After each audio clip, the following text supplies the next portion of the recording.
Hey guys, welcome back to the channel, Detail with Jess. Today in this episode, I'm gonna do my best to take you along on a journey that I'm heading on. I'm heading to go get some training. It's gonna be a full 2 days of training and then kind of like a half day of training and preparation. But I'm heading up to New York State and going to be learning all about paint correction, ceramic coating, gel coating, I don't know, all that stuff. I know absolutely nothing. So I'm super excited to be heading up there. I had an opportunity to get some one-on-one training, and this is typically a lot of classes are offered in group training, but I have the opportunity to be one-on-one to learn anything I want to learn. So I am super stoked. This is an investment I'm super excited that I made because I think it's super important to you can learn all this stuff on the internet, 1000%. I know this.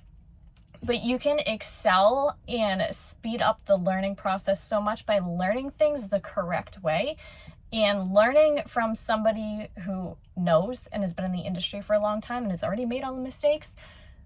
And that's the best way to learn, in my opinion. This was an investment, like I said, I made in myself and my business. My entire first year of business, I know, is all about just learning, growth, and learning what the next step I want to take is. So, and by me investing in somebody else, I now have a mentor. So if you invest in somebody else, they're going to be more willing to invest in you. This past weekend, I took a 6-hour trip up to New York to get some one-on-one training in gel coating, 2-step paint correction, and ceramic coating. I'm really excited to share my experience from point A to point Z on everything that I got out of this training and how it's kind of shifted my mindset on where I want to take my business moving forward. So let's dive on in. Now keep in mind, I did try to get as much content as possible with everything that I was doing, so I'm definitely going to be sharing all of that. But my goal for this trip, since I did invest a good chunk of money into this training, my main priority was to make sure that I was absorbing all of the all of the information and training that I possibly could, rather than having a focus on just trying to get content. There's definitely plenty of content that I'm going to be sharing with you, but forgive me if a lot of this video is me talking. All right, so Thursday morning, 1 week ago, I hit the road 9 a.m. and made my trek out through the Berkshire Mountains out to New York. I arrived at my hotel around 3 p.m. All right, I just got to my hotel room and that's that. We're gonna be working on polishing a boat just so I can learn all about I can't talk. I just ate something. So I can learn all about gel coating, and we might get that prepped tonight. So my trainer had a boat. They were picking that up, and then we were gonna meet up and get to work. All right, we got a boat. Ready to polish that thing up.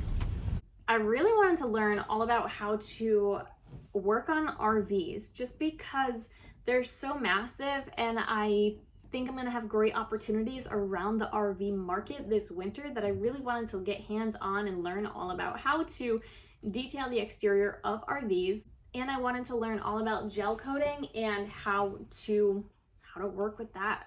So my trainer didn't have an RV available, but they were able to get their hands on a boat, and apparently the process is pretty much the same thing. So I was really excited to get my hands dirty and get to getting on this boat.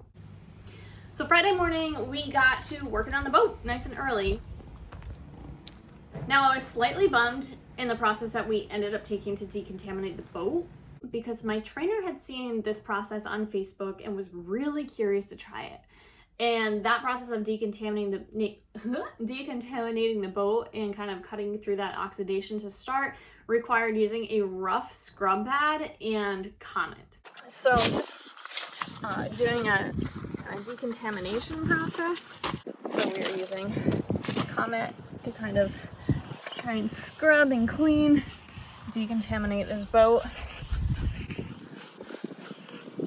Why I was a little bummed was that I just needed to learn everything right. Like I said, that was the whole purpose of me heading out to this training, was to cut through the learning curve and just get straight to the facts. I really wish I learned the proper way and the proper tools that would have been used in a normal circumstance.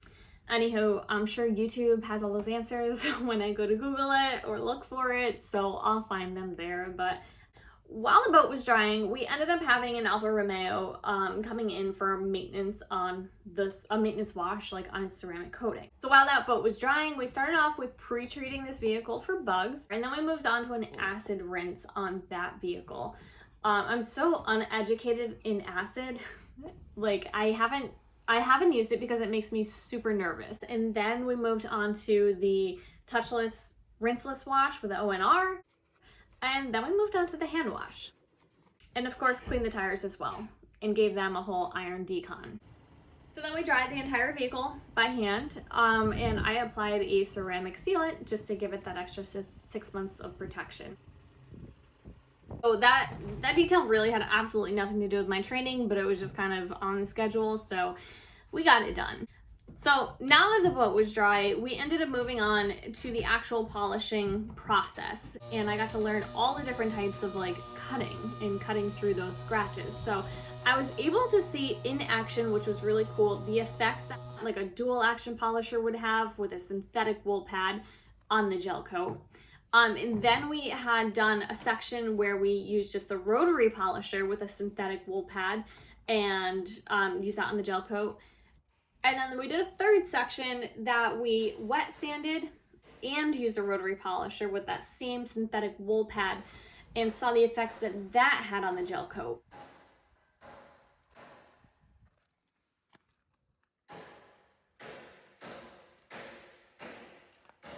So I got to really learn in that little section of the importance of doing test sections to see which method was going to be best, and I was able to gain a little bit more of an understanding of all of the possible combinations and pads and polishers and compounds that can be used to get the desired effect on the surface you're working on. So it was now around noon. At this point, the remainder of the day did not go as planned. Definitely not in my opinion. But basically that was kind of the end of our day and as much hands-on training as I was able to get on that first day. The biggest takeaways that I learned that day were learning that there's so many different types of combinations that can be used to achieve your desired results. So on Saturday, we started kind of early. I started around 7:30, and on Saturday, that was my full second day there, and I was able to really get my hands on some polishers on this day, because in day one, I didn't actually have my hands on anything. I was more so watching and observing. So come Saturday, I really got to get hands on and did all of the work myself. I started off with wet sanding the boat. Now, this actually, I thought this was going to be super intimidating because I know it's like the most powerful way to cut through gel coat or paint, of course. But it actually intimidated me probably the least. Now, after the wet sanding, I was able to get a feel for the rotary polisher.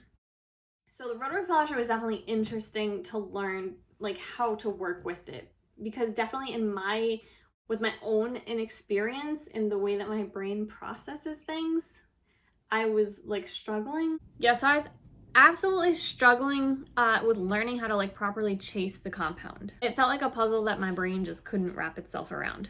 Some moments I felt like I had it down pat, and then other moments I could not figure out what angle I needed to have the wool pad at, because it wasn't like you had a full contact with it. You were working kind of at an angle with it, and some moments it felt great, some moments it felt like a total shit show. And lastly, I finished off the last section with the dual action polisher and the Menzerna one-step polish. So the one-step polish was a lot thinner than the liquid sanding compound, so it was a lot easier to work with and made handling the machine a lot easier. But looking back now, there's still like a handful of things that I just didn't quite get a grasp on, and I honestly think it was just because it's very difficult to teach everything to someone that knows nothing. So looking back, there was like a few things like blending the larger sections in with the smaller sections, like learning how to do that I never got a chance to get a hands-on feel for and understanding for. Like I realized you'd use a smaller polisher and kind of work your way in, but I'm not quite sure how you would blend sections like that. We also didn't apply any protection to the boat. And the main reason for that was just the fact that we didn't finish the boat. I'm sure my trainer was going to have to go back through and finish off the entire boat before they were going to apply any sort of protection, but I'm sure I can just look that up on YouTube as well.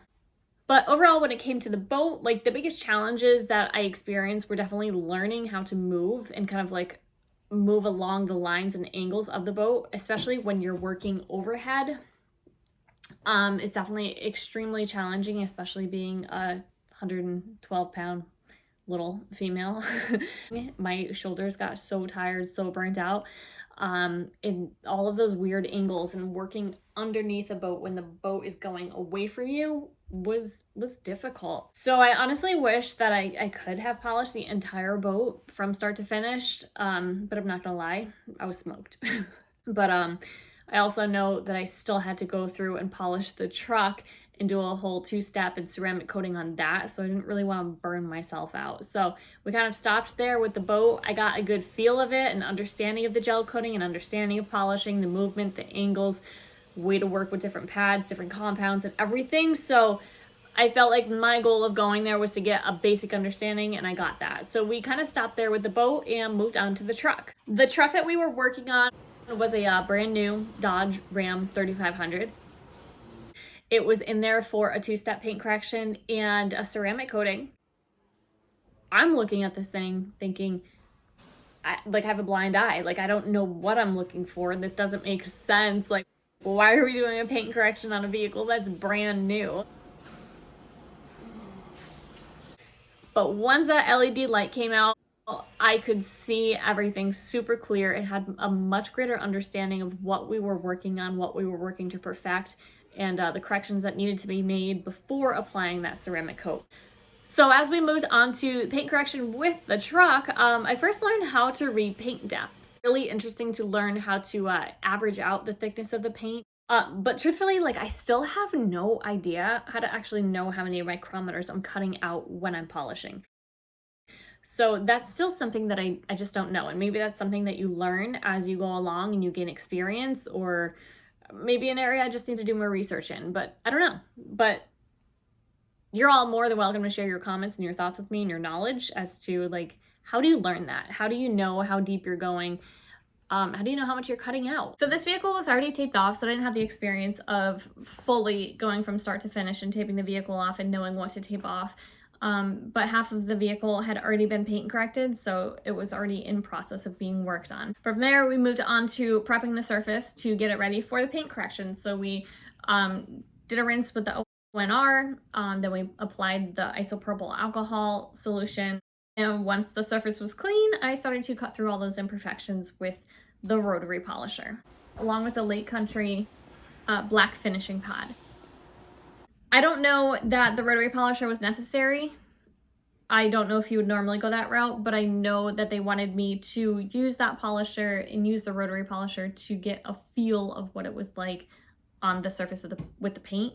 The rotary, using that on the truck, definitely had a much different feel than when I was using it on the boat.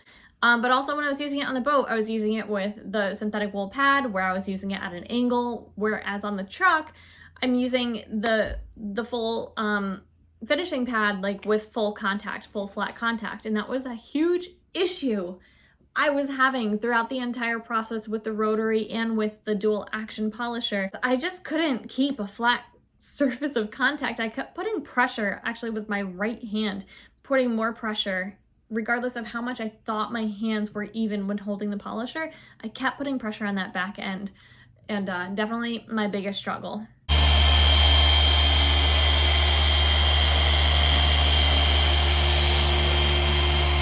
Also avoiding all of the body lines. So obviously when you're using the rotary, you're creating a lot more heat. So you don't want to be, polishing over those body lines.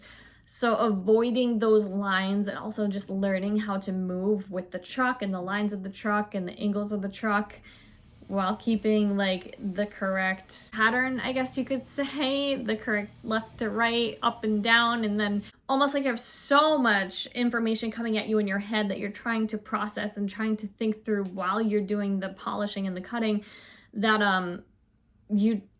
it makes it really difficult to even like find your flow with the polisher. I had started riding dirt bikes a few years back.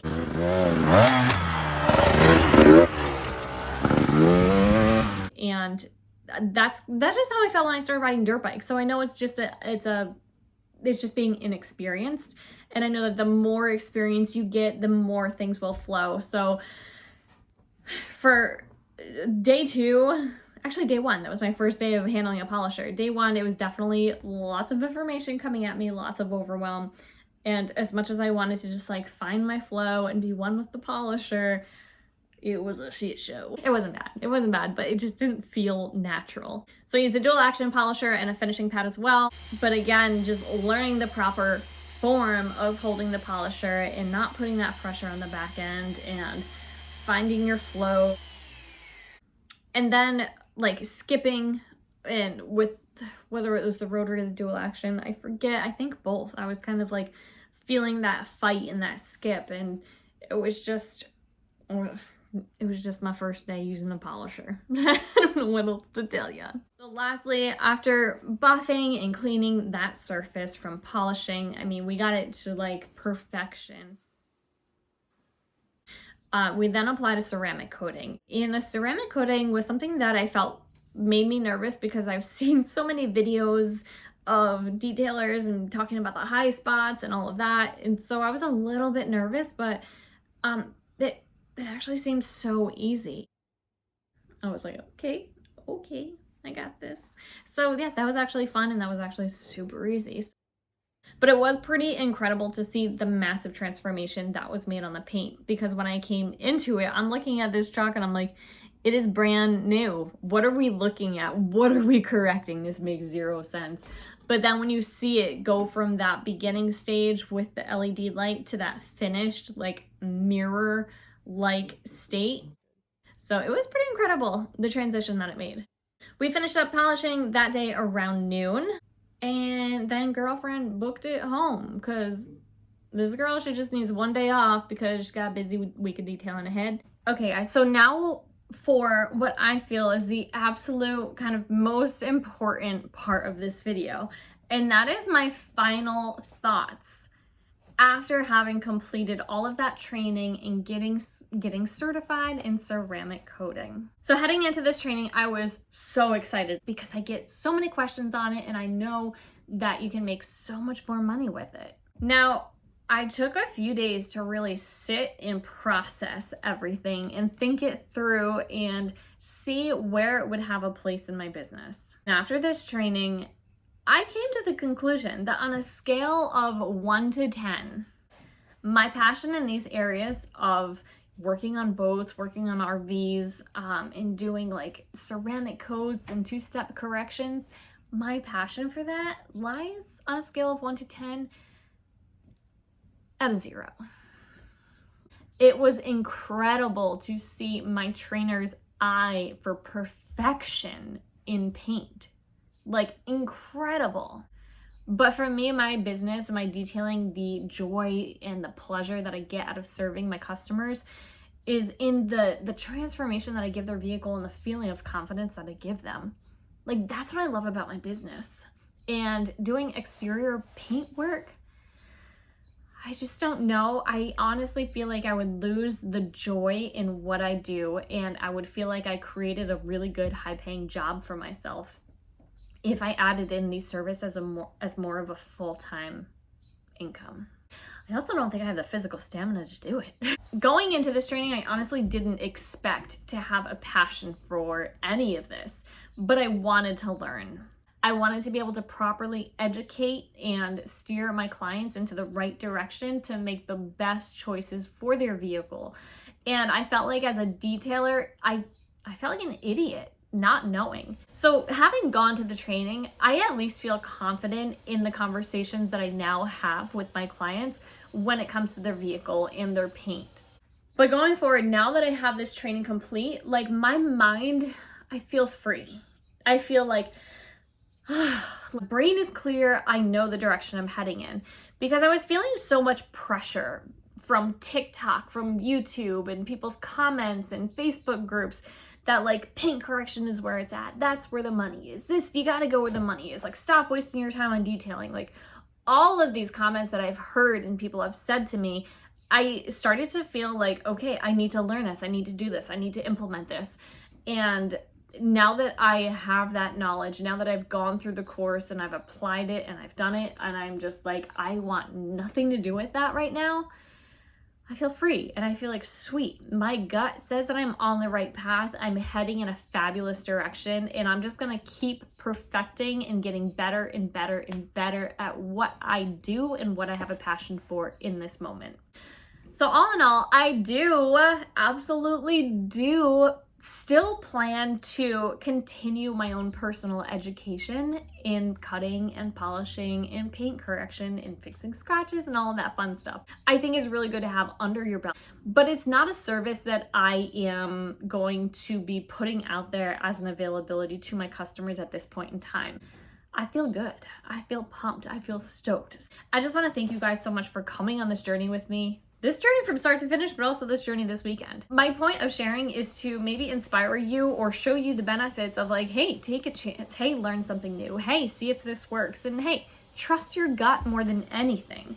I just started reading this book called Burn the Boats by Matt Higgins this week. A lot of it is about like not waiting, not having a plan B, and just trusting in your gut. I truly feel that there's something way bigger in the realm that I enjoy working in. I feel like there's something bigger out there for me that I'm going to be moving towards. I'm just going to stay that path. I'm just going to trust my gut and sharing this journey. I just hope that it inspires you to do the same. Anywho, thank you guys so much. Don't forget to subscribe if you haven't subscribed yet to the channel. If you like this video, hit the like button and hit that notification bell to get notified anytime I post new videos in the following weeks to come. Have an awesome day, guys, and I will see you in the next video.